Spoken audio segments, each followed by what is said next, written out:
They hid the most powerful energy inside you and called it a myth. From the moment you were born, the world taught you to look outside yourself for answers, to search for meaning in noise, and to trust systems that weren't made to truly free you. But there's something ancient inside you, something real, a quiet power tucked at the base of your spine, coiled like a sleeping snake, patient and waiting. They said it was just a metaphor, mystical nonsense, or even dangerous. Yet for thousands of years and across many cultures, this energy keeps showing up, whispered about by mystics, kings, and seers. Everyone talked about it. Everyone respected it because they knew if you wake it up, everything changes. This isn't just about meditation, chakras, or new age ideas. It's about truth, the raw, electric, undeniable truth. And once you experience it, your life will never be the same. For centuries, people have been taught to find power outside themselves, in religion, governments, institutions, and teachers. But what if the greatest power has always been inside you, waiting, asleep but ready to rise? Kundalini isn't just some spiritual idea shared in yoga classes or mysterious books. It's an ancient energy system, a living intelligence built into your body. Mystics honored it. Empires tried to hide it, and the modern world often misunderstands it. Not because it's untrue, but because it's too powerful. If people really understood this force, the systems that keep you confused would collapse overnight. Kundalini isn't about belief, it's about experience.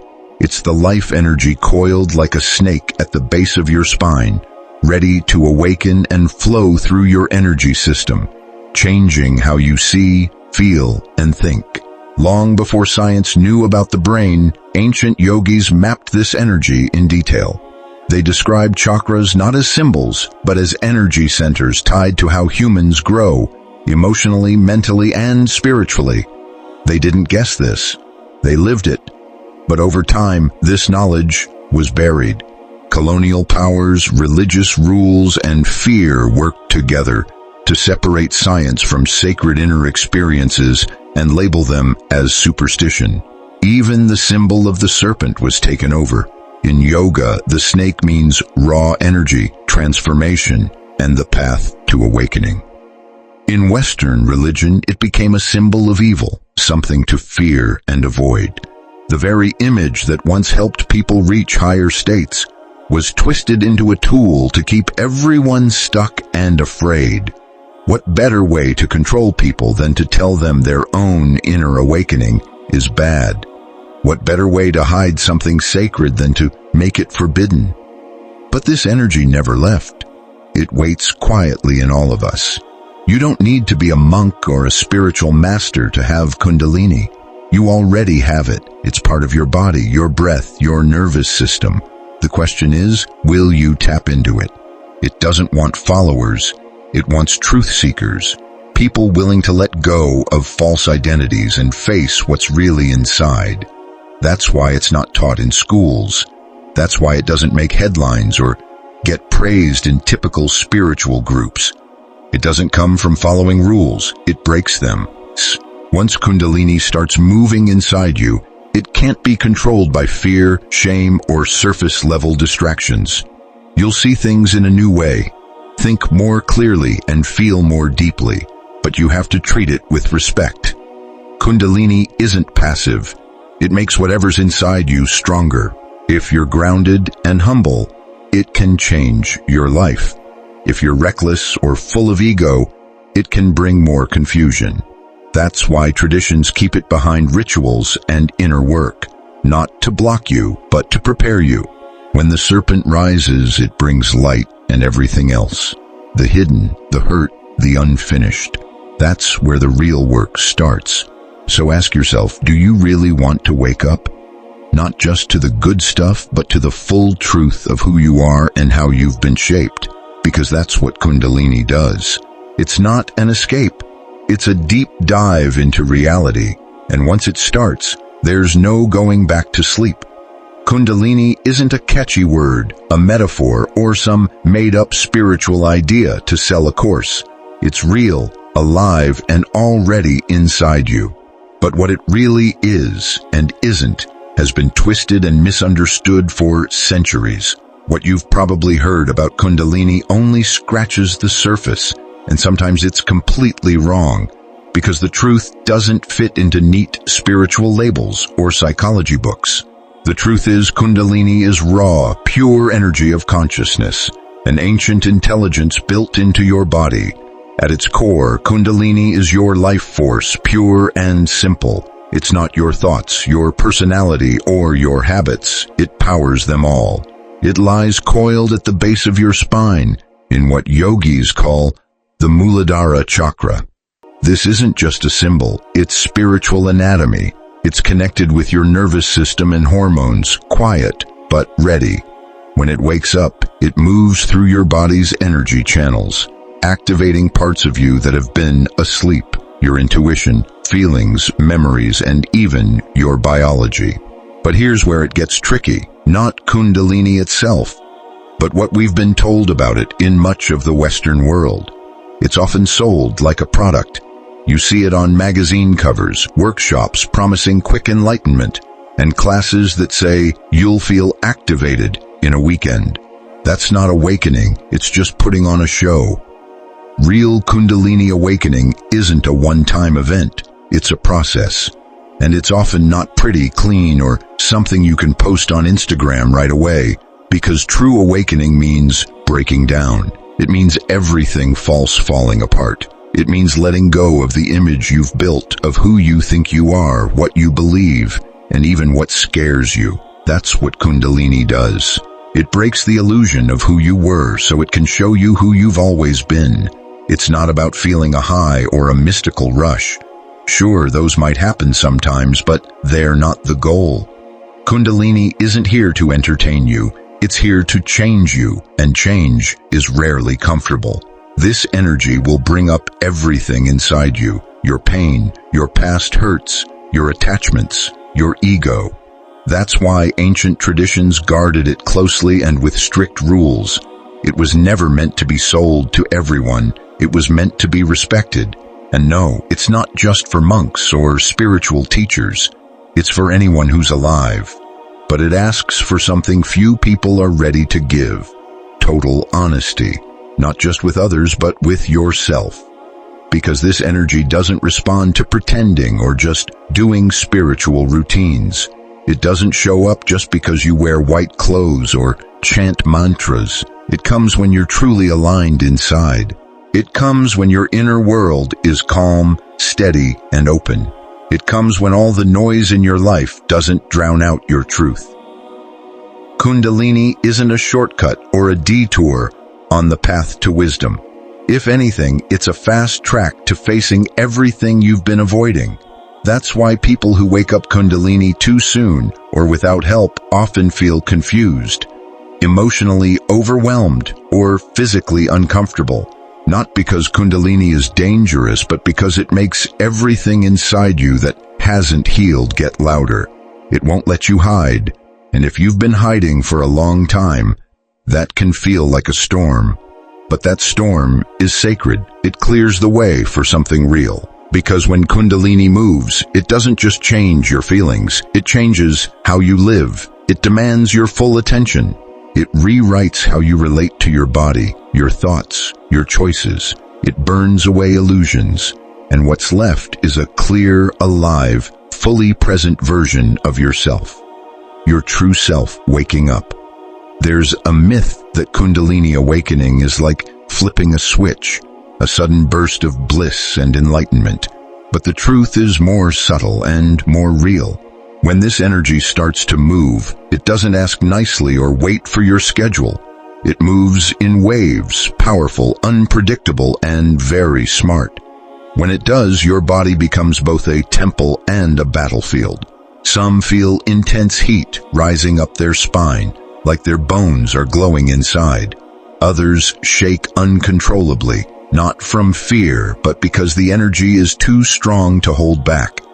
You might feel pressure in your forehead, tingling in your limbs, or sudden emotions coming out of nowhere.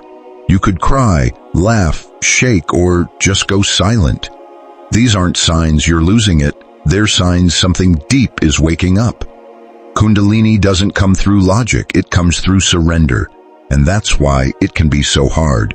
It's terrifying for the ego. It means losing control, certainty, and all the stories you've told yourself to feel safe. When Kundalini moves, it doesn't care about who you think you are. It only cares about what's real. It brings your shadows up to the surface. Old pain, buried shame, beliefs you outgrew but never questioned. All of it shows up, and that's something most people don't expect. They come looking for fireworks and get hit by a flood of emotions instead. But that's the real beginning. Kundalini awakening isn't always beautiful. Often it's raw, confusing, and even painful. You might lose interest in things that once mattered. Relationships might end, not out of hate, but because they were based on who you used to be. You might feel lost, confused, disconnected from the world. This isn't failure, it's transformation. You're not crazy. You're shedding the identity you built to survive a world that never taught you who you really are. And even in the middle of the chaos, there are moments so pure and peaceful, you know something divine is happening. A peace that doesn't make sense, clarity that cuts through years of noise, a connection with everything and nothing at the same time. These moments keep you going. They're not rewards, they're reminders. Reminders that pain has a purpose, that you're not being destroyed, you're being rebuilt. The problem is, modern spirituality doesn't prepare people for this. It sells awakening like a product, a high, a performance, a badge you earn. But Kundalini isn't impressed by how spiritual you look. It cares about how honest you are. Are you ready to face the parts of yourself you've been avoiding? Are you willing to feel the pain you've been numbing for years? Are you ready to let go of everything that keeps you stuck so you can find who you really are beneath all the programming? That's why ancient traditions required discipline before starting, not to keep people out, but to keep them safe. Because once this energy starts rising, there's no turning back. You either grow with it or get overwhelmed by resistance. Preparation is everything. Your body has to be strong enough, your mind ready to watch, and your soul willing to let go. Some awaken slowly, over years. Others get hit like lightning, fast, shocking, impossible to ignore. There's no one way, but your soul already knows what it needs. Your job isn't to control this process, but to be open to it. Quiet your inner noise. Sit in stillness, build awareness, so when the energy knocks, you can open the door with respect, not fear. Because at its core, that's what Kundalini is, a return to reverence, not for tradition or rules, but for life itself, the divine spark inside your spine, waiting to be remembered. You don't chase it, you get ready. And being ready doesn't mean perfect, it means honest, present, and brave. Kundalini doesn't just wake you up to another world, it wakes you up to this one, to the sacredness of your body, your breath, your feelings, your pain. Kundalini wakes you up to everything inside you, and that's why it changes everything about your life. Long before the word Kundalini was even written in English, ancient cultures were already working with this energy, honoring it and building whole spiritual systems around it. They didn't call it energy like we do today, but they knew exactly what it was. They felt it deeply. They lived by it because they understood something we've forgotten. The key to rising above our human struggles lies inside the human body. That power was never outside. It's always been within us. In ancient India, Kundalini was seen as a sacred feminine energy called Shakti, sleeping and waiting to awaken and unite with Shiva, the divine masculine energy at the crown of the head. This wasn't a myth, it was sacred science. The whole system of chakras, energy channels called nadis, mantras, and hand gestures, mudras, was created to support this inner awakening. People trained for years, sometimes decades, in silence, discipline, and devotion, not to gain fame, but to get their bodies ready for this awakening. They weren't trying to escape reality. They were learning to hold divine energy in human form. But India wasn't the only place with this knowledge. Symbols show up in cultures all over the world, too many times to be just a coincidence. In ancient Egypt, the snake rising from the pharaoh's forehead wasn't just decoration. It symbolized awakened consciousness, the energy rising up the spine to activate the third eye. The eye of Horus was more than protection. It was a map for inner vision. In Greek tradition, the caduceus, a staff with two snakes wrapped around it, is very similar to the Ida and Pingala energy channels described in yoga. Early Gnostic Christianity also spoke of Sophia, the sacred feminine, as a source of divine inner wisdom. This knowledge wasn't limited to one place. It was hidden in symbols, myths, and stories, passed down quietly through generations of mystics, healers, and seekers. But over time, things changed. As power became centralized, the truth got broken apart. Those who had this knowledge either kept it secret or twisted it for their own use. The feminine was demonized. The serpent became a symbol of evil. The sacred body was shamed, and the divine energy inside us was pushed into the shadows, not because it was false, but because it was too powerful. Colonialism didn't just take land, it took control of people's minds, destroyed native knowledge, and replaced it with systems designed to control, not free, people. Western psychology often labeled spiritual experiences as sickness. Religion pushed God outside us, and science, as brilliant as it is, left out the soul. What was left was an empty version of humanity, logical, manageable, but disconnected from its inner fire. Still, the symbols survived, hidden in plain sight. In sacred texts, ancient art, myths, and architecture, spirals, snakes, staffs, eyes, trees, all symbols pointing to the same thing, the rising of energy and the growth of consciousness through the body. The story was never lost, just buried beneath dogma and distraction. Now, slowly, this knowledge is coming back, not from institutions, but from people. People are feeling it again, in dreams, in strange sensations, in sudden awakenings. They are remembering what their ancestors knew, that we were never meant to stay asleep. This life, this body, this breath, they're all part of a greater design. You don't have to become someone new to awaken. You just have to remember who you were before you forgot. The hidden history of Kundalini isn't just about the past. It reflects the present. It shows what was stolen from us and what still lives inside. It reminds us that the path upward is ancient, sacred, and built into our very being. No matter how long it's been hidden, distorted, or turned into a product, truth always finds a way back.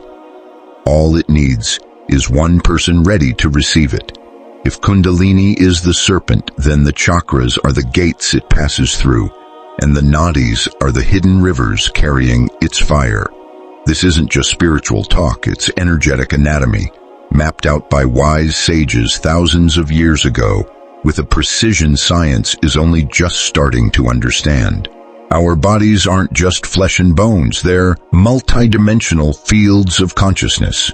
Kundalini systems are the blueprint to activate this. There are over 72,000 nadis, tiny energy channels, running through us like an invisible web. Of these, 3 are the most important: Ida, Pingala, and Sushumna.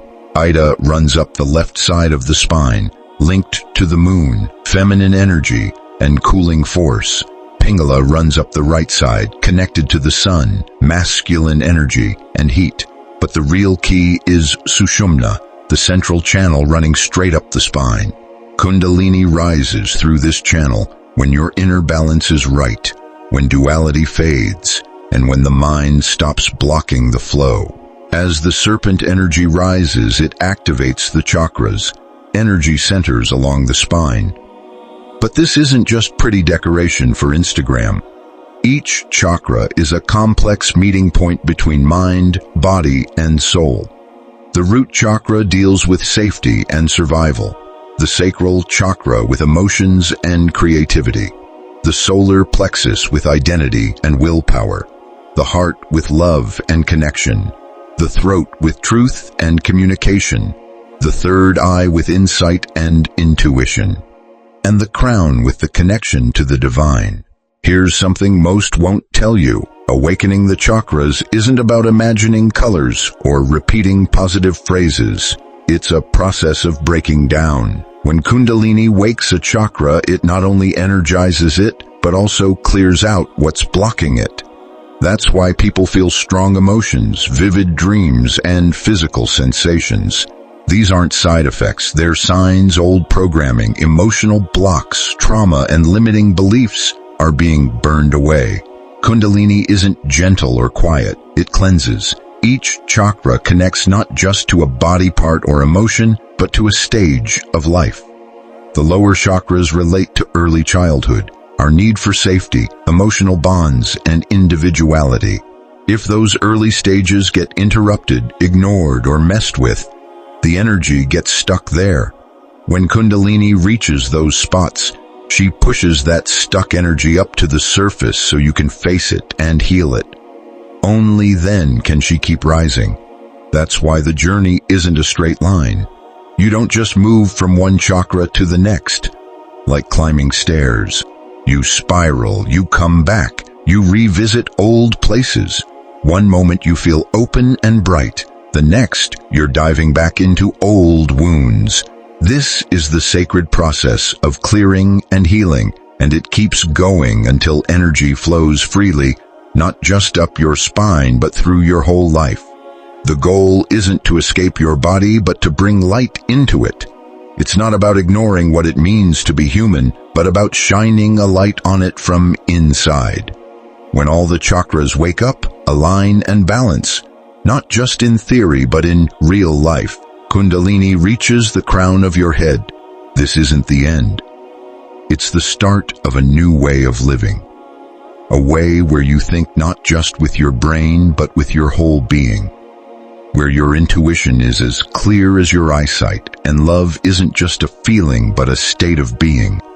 This is what mystics call enlightenment. Not drifting away, but fully arriving here, alive and awake. You're not broken or a mistake. You're a layered being, carrying experiences and energy from many lifetimes. And Kundalini knows the way home, not because someone taught her, but because it's built into you. The chakras aren't just energy points. They tell your story, map your journey, and hold your key. When you stop chasing power outside and start caring for your inner self, that story begins to wake up. For years, Kundalini talk was kept inside temples, ashrams, and secret groups, dismissed by mainstream science as fantasy or just spiritual stories, too mystical to believe, too old to trust. But that's changing. With new technology and tools that measure subtle energy, science is starting to catch up to what yogis have known for thousands of years. What they called prana, ki, or kundalini, science now sees as bits of electromagnetic fields, brain activity, and bioelectric energy. The words might be different, but the reality is coming together. Your body isn't just a biological machine. It's an energetic system that's alive, smart, and responsive. Every cell carries a charge. Your heart sends out an electromagnetic field that can be measured meters away. Your brain doesn't just work chemically, it fires electrical signals that change with your mood and state of mind. This isn't fringe science, it's measurable fact. And it helps us understand how Kundalini could exist, not as a myth, but as a real energy the West just hasn't named yet. Brainwaves give us clues. Most people live in beta waves, awake, thinking, solving problems. But when you relax, meditate, or get really creative, your brain shifts to slower waves like alpha, theta, or delta. These let you tap into your subconscious, release emotions, and gain deep insights. During deep spiritual experiences or Sudden awakenings. Some enter gamma brainwaves, fast frequencies linked to bliss, unity, and heightened awareness. What mystics call divine union, science records as different brain activity. Kundalini seems like a natural upgrade, boosting perception, changing emotional responses, and tuning the body to energy. Research in fields like neurotheology and transpersonal psychology shows what spiritual people have known. These experiences change your body. Breathing changes your blood chemistry. Meditation rewires your brain. Letting go of trauma rewrites emotional patterns. Science is building a bridge, and more researchers are crossing it. Then there's the nervous system, especially the vagus nerve, called the nerve of the soul, which connects your brain to your heart, digestion, and breathing. It helps regulate emotions and is very active in people who meditate deeply or have spiritual awakenings. Many Kundalini symptoms, like shaking, breath changes, or sudden waves of joy or fear, match what happens when the vagus nerve activates. It's no accident. Ancient teachings describe this with their own words. What we now call neuroplasticity, they saw as energy shifting. Some scientists study Kundalini with spinal fluid and nerves. The fluid around your brain and spine isn't still. It moves, carries nutrients, hormones, and maybe information. Some meditation techniques try to move this fluid on purpose, waking up the pineal gland and boosting awareness. The idea of the serpent rising through the spine may not be far from this reality. Of course, science still struggles with what it can't measure or control. Kundalini doesn't fit neatly into experiments. It's personal, unpredictable, and deeply intimate. But that doesn't make it any less real. It just means it's beyond today's scientific limits. Maybe that's the point. Maybe Kundalini is here to break not only our inner limits, but the limits of what science can explain. Maybe she's here to remind us life is bigger than math and science, that consciousness isn't just a brain product, but the field where the brain comes from. You don't have to choose between science and spirit. The true path is integration, not blindly following tradition or worshiping intellect. Kundalini lives in the space between. She proves that the body is alive with consciousness, and that consciousness is grounded in the body. The more we listen, watch, and align, the closer we get to the ultimate truth. The universe isn't out there. It's inside you, waiting to wake up. From the time you're young enough to sit still and raise your hand, you're taught what to think, what to memorize, what to believe, but never the truth about the energy inside your body. You're never told that you carry a force powerful enough to awaken your higher self. Why? Because systems that want control don't want people who are self-aware, self-guided, and spiritually free. True awakening shakes things up. It creates people who question authority, reject lies, and stop living for outside approval. And that's the last thing control-based systems want. School wasn't built to free you. It was built to shape you, to make you ready for work, to obey, to fit in, to follow rules. The classes might change, but the system stays the same. What's missing from almost every classroom is a real talk about consciousness, energy, breath, awareness, about what it means to be fully human. And what you don't learn, you don't value. You're taught that success means fitting in, not standing out. So your inner world gets pushed aside. The result? A society that's disconnected from its own power, trained to see the body as a burden, emotions as weakness, and stillness as laziness. Kundalini challenges all that. She reminds us the body is sacred. She honors emotions as a form of intelligence. She shows us that what's happening inside matters, and matters deeply. This kind of thinking is dangerous for any system that depends on control, because once someone connects with the energy inside, they're harder to control. They stop falling for empty promises, stop distracting themselves, and start listening to their own truth. Acting from that truth is revolutionary. That's why Kundalini has been hidden, laughed at, and misunderstood in the West, not because she's fake, but because she's powerful. Western institutions, schools, churches, governments have worked hard to take the sacred out of everyday life. They separated mind from body, spirit from science. The result? A society that's advanced in technology but starving spiritually. We have more information than ever, but very little real wisdom. We can send rockets into space, but struggle to sit quietly with ourselves. In medicine, when people experience bursts of energy, emotional releases, or spontaneous movements during spiritual awakening, it's often labeled a disorder. Instead of guidance, they get diagnoses. Instead of tools, they get pills. That's not healing, it's shutting down. It's not that doctors are bad people, it's that the system they work in doesn't know how to handle inner energy. It's not designed to see beyond the physical or understand the soul. But things are slowly changing. More people are waking up, asking new questions, refusing to ignore what they feel inside. They're bringing back old practices once called primitive. They remember that ancient people weren't naive. They were initiated. And they're done pretending everything real has to be measured in a lab or approved by some authority. The truth is, we're born with everything we need. The map is inside us. The energy is inside you. The intelligence is inside you. And the moment you truly believe that, not just in your head but deep down, you break free from depending on others and step into something way more powerful: self-initiation. You don't need anyone's permission to wake up. You don't need a certificate to explore your own mind. You need courage. You need curiosity. And you need to unlearn everything that taught you to doubt yourself. Kundalini isn't just for saints or spiritual teachers. She's in the single mom who meditates before her kids wake up. She's in the quiet seeker tired of shallow answers. She's in you right now, whether you know it or not. And once you recognize her, the systems that tried to keep you down don't stand a chance. Kundalini doesn't show up when you want her to.